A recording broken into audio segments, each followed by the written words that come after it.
Recebe, Senhor, o nosso louvor. Glória a Deus. Aleluia, glória a Deus. Eu tomei a água tão rápido no começo que eu quase me afoguei com a água, me atrapalhei um pouquinho, né? Chegar aqui foi tudo correndo, né? Eu tenho um trabalho, né? Trabalho com venda de produtos voltados para a saúde.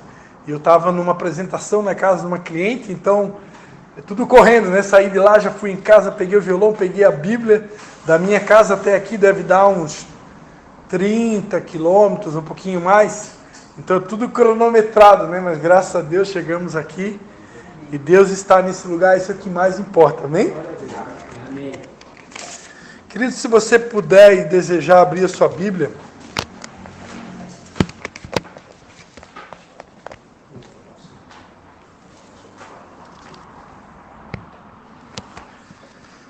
no livro de Gênesis, capítulo de número 4.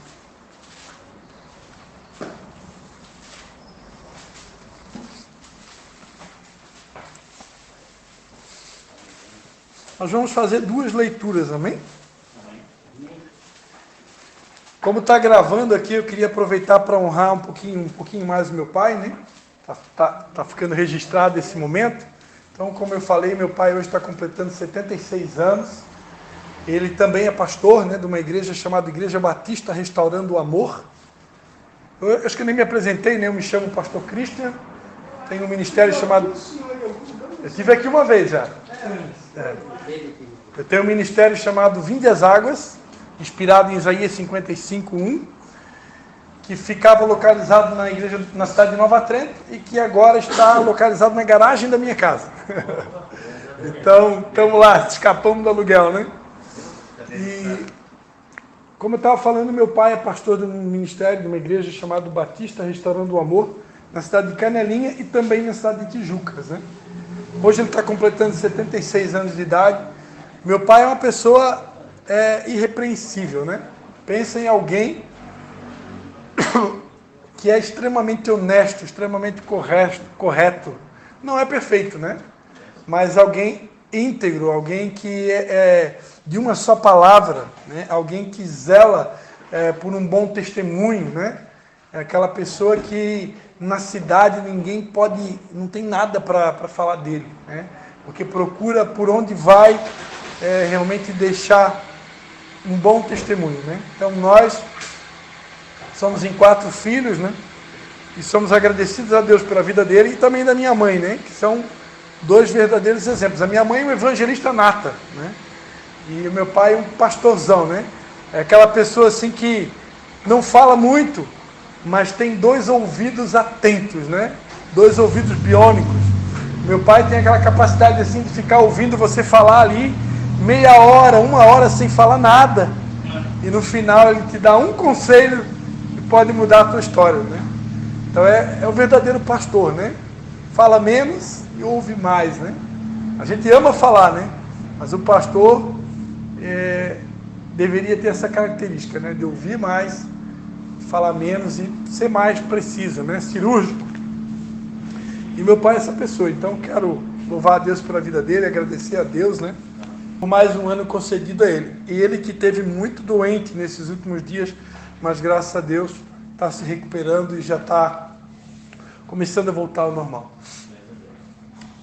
Gênesis capítulo de número 4. Todo mundo achou aí? Amém. Quero ler do 1 até o 7. Posso ler? Amém. Gênesis capítulo 1, capítulo 4, do versículo 1 até o 7. Uma história bem conhecida, mas certamente Deus vai falar conosco nessa noite. Conheceu Adão a Eva, sua mulher, e ela concebeu e teve a Caim, e disse: alcancei do Senhor um homem. Tornou a dar à luz. O bichinho do anta me pegou hoje.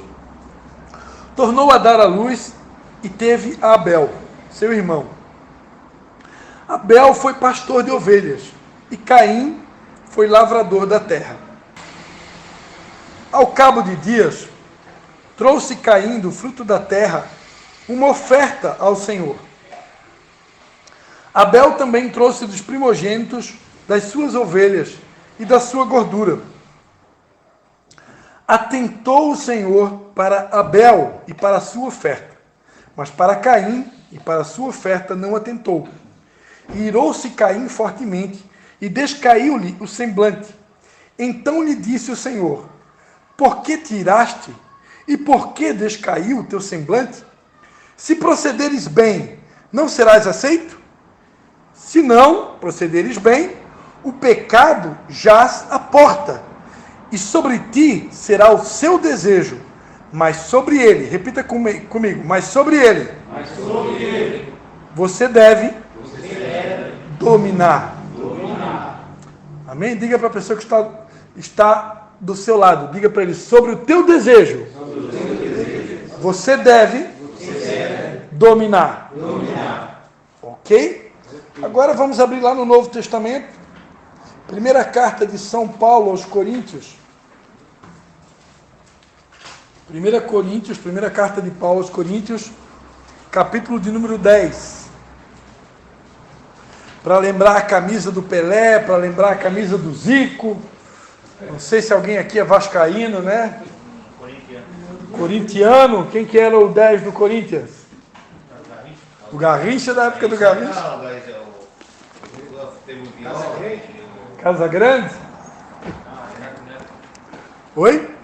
Neto? Olha aí, ó. Era o Neto. Neto jogou na seleção brasileira, né? Neto batia uma falta que não tinha pra ninguém, né? Roberto Carlos, né? Roberto Carlos, a falta dele não era com muito efeito, era mais com força, né? Se passasse da barreira, era gol, né?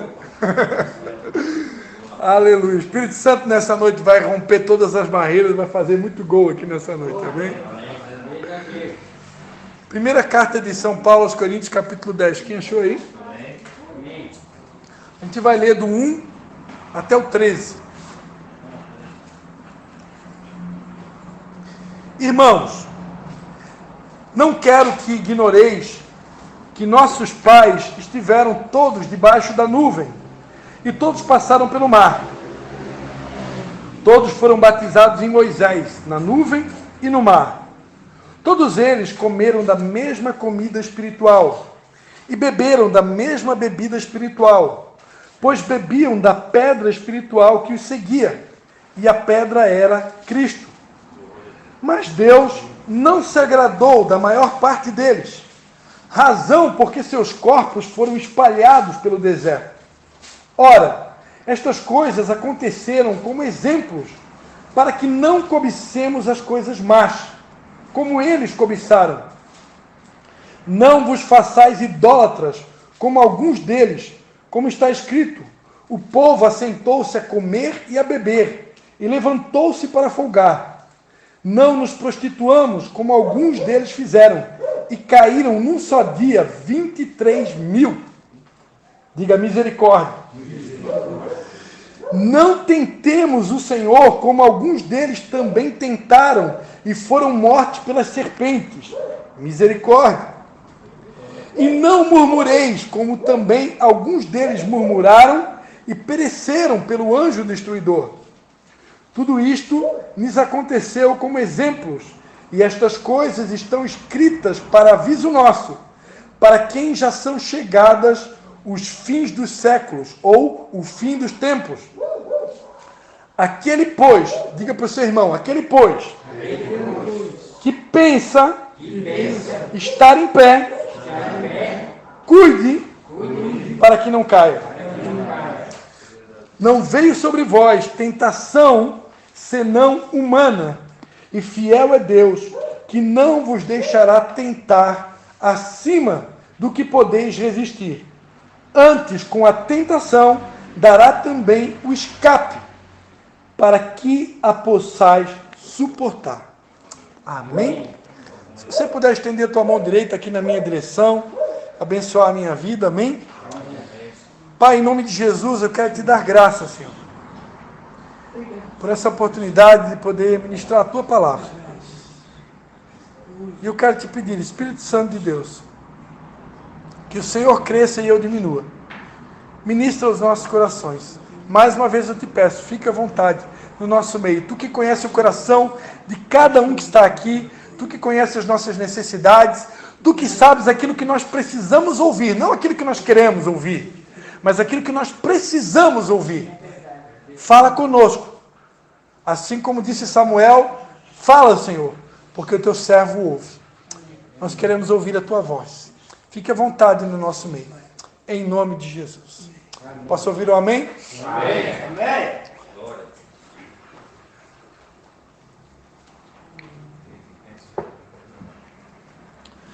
Como eu falava para vocês no começo, você vai encontrar somente um lugar na Bíblia. Somente um lugar na Bíblia, presta atenção. Onde você vai escutar que Deus procura verdadeiros adoradores que o adorem em espírito e em verdade. Só tem um lugar na Bíblia. Deus está procurando adoradores. Deus, ele está caçando, ele é um caçador de adoradores. E se a Bíblia diz que ele procura, é porque é escasso. A Bíblia diz que a seara é grande, mas são poucos os trabalhadores. Se já são poucos os trabalhadores da seara, eu me atrevo a dizer que os adoradores da seara são em menor número do que os trabalhadores. Porque se Deus procura, é porque tem poucos. Normalmente se procura algo que está escondido. Se eu colocar essa Bíblia aqui, e alguém pedir, pastor Cristian, busca a tua Bíblia, eu vou ali, onde ela está, e busco ela. Né? E trago ela de volta. Busquei a minha Bíblia. Foi difícil? Por que não? Porque ela estava perto, ela estava visível, ela estava num lugar onde era fácil de acesso, fácil de se encontrar. Todos estavam vendo onde ela estava. Então, buscar algo, como está escrito lá em Ezequiel, né? Busquei um homem que se colocasse na brecha entre eu e esta nação, para que eu não ferisse a terra com maldição, e não encontrei. Então, buscar um intercessor, aquele que se põe na brecha, já não é tão difícil. Agora, o adorador se procura por quê? Porque ele está escondido. O adorador normalmente é aquele que não se sabe onde está. Só Deus é que vê e que procura estes adoradores. Ano passado, Deus me deu uma série de mensagens, eu ministrei no nosso ministério lá em Nova Trento, pelo menos uns 7 ou 8 cultos, onde eu ministrei sobre as marcas de um adorador. Se é que Deus está procurando verdadeiros adoradores que o adorem em espírito e em verdade, eu quero ser enquadrado nessa classe. Eu quero ser enquadrado nessa categoria. Tem mais alguém que gostaria de ser? Né? Então eu quero ser esse adorador. Se eu ainda não sou, eu quero ser. Amém? Amém. E aí eu ministrava e explicava sobre as características de um adorador. E são várias. Mas eu quero me atrever a dizer para você nessa noite que certamente de todas as características de um adorador, a principal delas é a capacidade que o homem tem de fazer renúncias, a capacidade que o homem tem de negar a si mesmo, a capacidade que o homem tem de tomar a sua cruz e seguir e perseverar e seguindo a Jesus, a capacidade que o homem tem de se sacrificar para que a vontade de Deus seja feita e não a nossa. Isso é adorar. Adorar não tem nada a ver com música. O que a gente fez aqui, até aqui, nós estávamos louvando, nós estávamos elogiando a Deus, nós estávamos cantando louvores a Deus. Isso se chama louvor. Louvar é elogiar, é cantar, é prestar culto a Deus. Agora, o verdadeiro culto que Deus está esperando da sua igreja nesses dias, não é uma reunião, uma assembleia de santos, onde as pessoas se reúnem para cantar músicas para Deus. É muito mais do que isso. Deus, nesse tempo, Ele está convocando um povo que esteja disposto a morrer por Ele, se for preciso. Isso é adoração. Porque Jesus Cristo foi e sempre será o maior de todos os adoradores. Porque ele deu a sua própria vida. A palavra de Deus diz que como uma ovelha muda, ele foi levado diante dos seus tosqueadores e ele não abriu a sua boca. E como um cordeiro mudo, ele foi calado. Diante de Pôncio Pilatos, ele disse, olha, você não teria nenhum poder, se não fosse meu pai que tivesse te dado. Faz o que tu tem para fazer. Fica à vontade. Jesus se rendeu. Não foi os judeus que tiraram a vida de Jesus, também não foram os romanos. Jesus, ele mesmo se entregou. Ele para isso veio. Ele não veio para brincar num carrossel, ele não veio para brincar de historinha, de contas, de faz de contas. Jesus veio a esse mundo para morrer.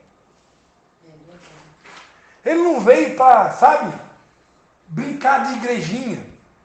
Jesus veio para morrer no nosso lugar. A adoração tem a ver com morte. A adoração tem a ver com sacrifício. Eu já escutei inúmeros pregadores, eu mesmo, pregando sobre a historinha ou a história, né? Não é historinha, a história de Caim e Abel. Foi a primeira leitura que nós fizemos aqui, né? Vou transformar isso aqui numa missa hoje à noite. Primeira leitura e segunda leitura.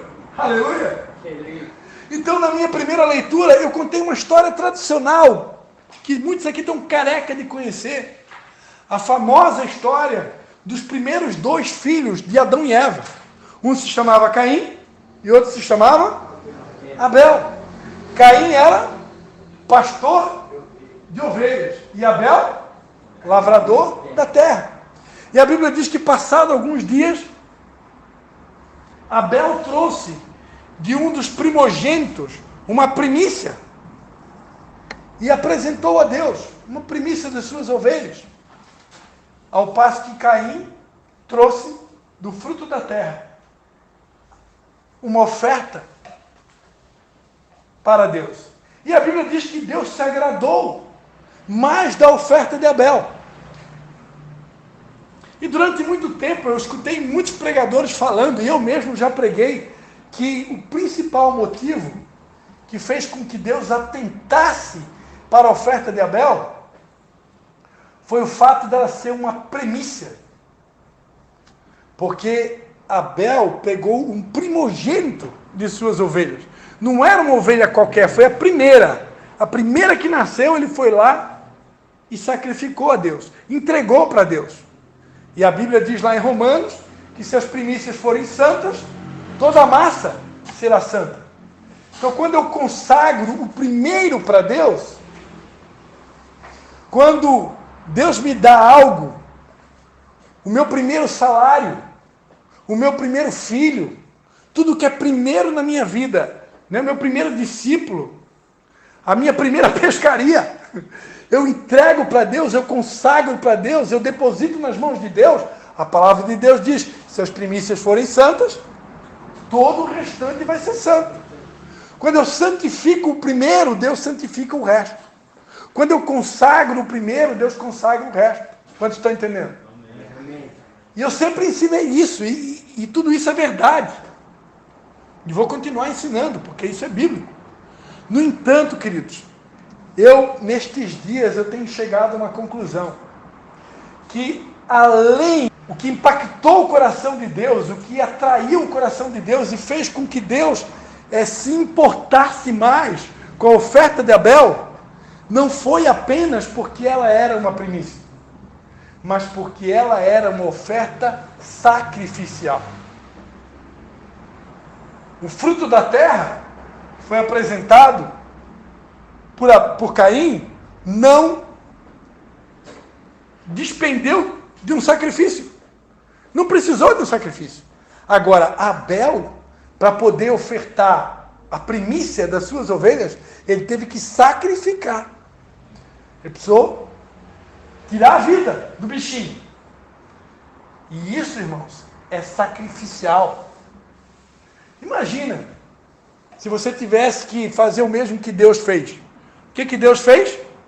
Deus amou o mundo de tal maneira que sacrificou o seu Filho unigênito. para que todo aquele que nele crê não pereça, mas tenha a vida eterna. Deus sacrificou seu filho.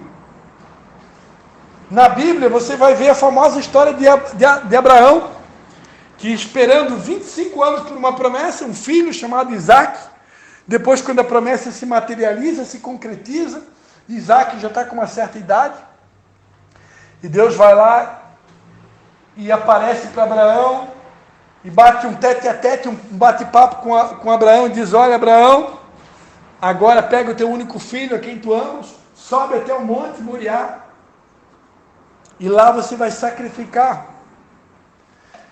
Nessa passagem, em Gênesis 22, é o primeiro lugar na Bíblia que você vai encontrar a palavra adorar. Abraão, ele está caminhando com seu filho para o monte, com o seu servo, e no meio do caminho ele diz para o seu servo: ó, você agora fique até aqui, porque daqui para frente eu e meu filho vamos subir para adorar.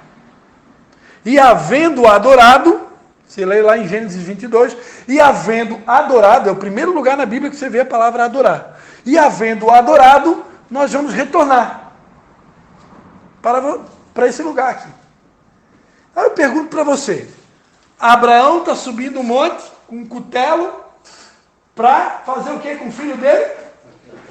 Fazer o que mesmo? Sacrificar. Não, eu vou perguntar de novo, para todo mundo responder. Fazer o quê? Sacrificar. Ah, então quer dizer que adorar é sacrificar? Adorar é sacrificar. Porque se ele estava subindo um monte para sacrificar o seu único filho, e Abraão é uma representatividade de Deus Pai, e Isaac é uma representação de Jesus, o Deus Filho. Então, naquele momento, Abraão estava incorporando uma figura daquilo que ia acontecer lá no futuro. A figura do pai subindo um monte que representava o Calvário para sacrificar o filho Jesus. E Abraão chamou isso de adoração. Então, queridos, eu ministrei, como eu falei para vocês lá em Nova Trento, 7 marcas de um adorador. Eu poderia entrar aqui nessa noite e falar sobre todas elas, mas eu quero me prender numa só: sacrificar. Não tem como ser um adorador sem ter uma vida sacrificial. No Antigo Testamento, um dos maiores adoradores, chamado na Bíblia, o único homem na Bíblia que você ouve falar que era chamado um homem segundo o coração de Deus. Qual que era o nome dele? Davi. O rei Davi. O rei Davi, certa feita, percebeu que a arca de Deus, que representava a glória, Shekinah, a presença de Deus, tinha sido roubada. E ele decidiu: olha, eu vou trazer de volta para Jerusalém a arca do meu Deus. E diz que a cada 7 passos que eles conduziam a arca, Davi parava tudo e sacrificava. A adoração tem a ver com sacrifício, querido. A palavra de Deus, pastor, cita um texto do Novo Testamento, Romanos capítulo 12, versículo de número 1. Rogo-vos, pois, irmãos, pelas compaixões de Deus, que apresentei os vossos corpos como um sacrifício vivo, santo e agradável a Deus, porque esse é o vosso culto, o verdadeiro culto racional. Queridos, o verdadeiro culto é muito além de uma noite de cânticos para Deus, é muito além. O verdadeiro culto que Deus está esperando da sua igreja nesses dias são homens e mulheres que estejam dispostos a cumprir o ID, a verdadeira eclésia, sair para fora. Eu não sei se aqui eles podem sair para fora, pastora Lúcia. Por enquanto não. Só autorizado. Só com autorização? Então eu queria, senhores e senhores, comunicar a vocês que o tempo que vocês estão passando aqui, que é assim semelhante a uma prisão, né? Poderia se dizer, porque vocês estão aqui em regime fechado. Esse tempo, para que serve esse tempo? Para que serve esse tempo onde a gente fica recluso, onde a gente fica confinado, né? O apóstolo Paulo ficou preso durante meses, durante um bom tempo. João, quem lembra de João Batista? Ficou preso. Por que Deus, muitas vezes, Deus coloca a gente num ambiente fechado? Esse tempo representa um tempo de preparação. Repita comigo, preparação. Esse tempo que você está aqui é um tempo de preparação. Esse tempo de ficar recluso é um tempo onde Deus está te lapidando. Diga para o seu irmão, você é um diamante, meu querido. Diga, você é o espelho do Senhor. Mais precioso do que o ouro de Ofir. Amém? Todos que estão aqui são diamantes. Agora, todo diamante precisa passar por um processo de lapidação. Todo diamante precisa passar por um processo de purificação. Porque nós, quando chegamos nas mãos do Senhor, nós chegamos todos brutos, cheios de sujeira, cheios de imperfeições, cheios de grosserias, cheios de sabe? A gente carrega um monte de lixo com a gente. E aí, a gente aprende em algum momento da nossa vida, da nossa história, que Deus quer nos usar. E quando a gente aprende que Deus quer nos usar, se eu sou inteligente, eu já vou dizendo, eis-me aqui, Senhor. Como Isaías, né? Eis-me aqui, envia-me a mim. Só que Deus quer nos enviar? Quer. Deus quer nos usar? Quer. Deus quer nos usar como uma oferta viva, santa e agradável? Quer. Ele quer que a gente cumpra o ID, né? A eclésia, chamados para sair para fora. Ele quer.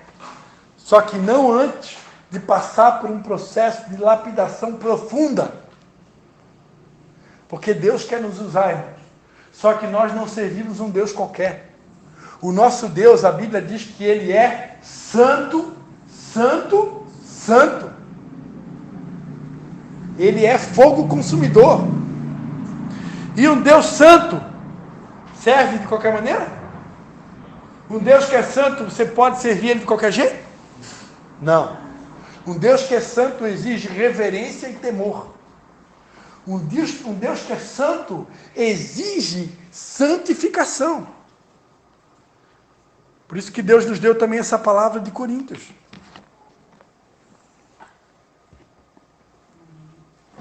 Opa. A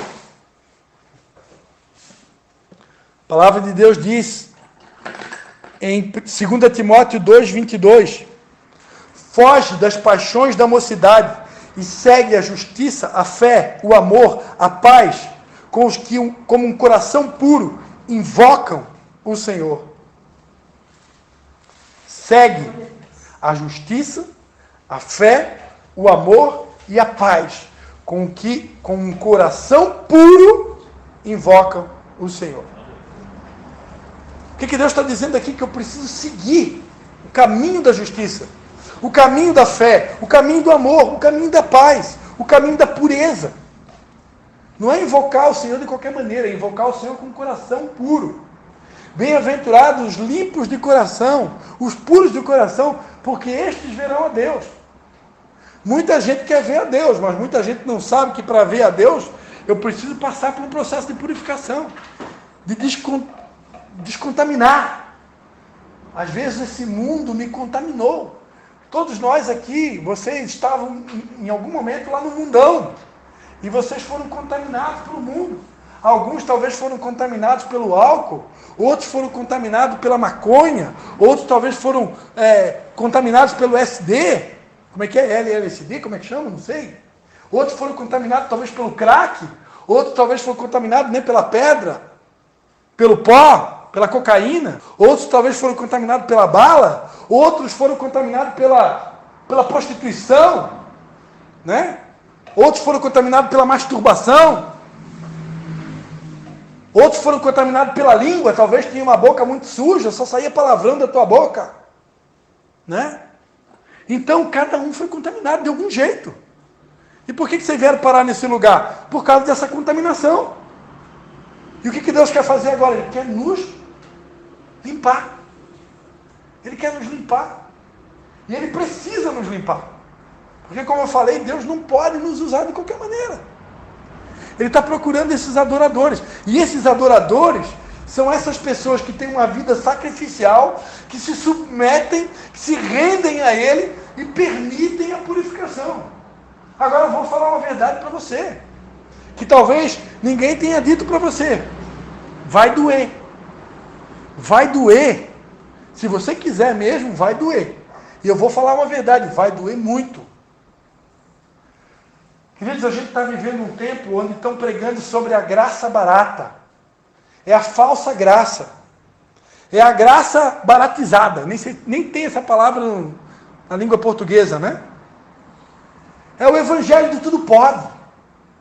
Ah, salvação é pela graça, pastor Cristo. Então, já que é pela graça, então, não tem problema se eu pecar, não tem problema se eu errar, não tem problema. Eu vou ser salvo, porque o sangue de Jesus, né, cobre tudo que é pecado. O sangue de Jesus cobre multidão de pecado, cobre. Só que graça não é autorização para viver pecando. Graça é uma espécie de rede de proteção que quando você tropeça acidentalmente, quando você cai acidentalmente, o que eu falei? Acidentalmente. A graça é uma espécie de barreira de proteção que quando você peca acidentalmente, ela está ali para te proteger. Ela está ali para te dizer, meu filho, eu te dou mais uma chance. Segue em frente, não temas. Eu estou contigo, eu te fortaleço, eu te ajudo, eu te sustento com a destra da minha justiça. Segue em frente, levanta, vamos lá. Segue, levanta e segue. Continua, avança, não desista. Então Deus é esse Deus, que é meu Pai, que me dá uma segunda chance, se preciso for uma terceira chance, se preciso for uma quarta chance, mas nada disso é autorização para pecar.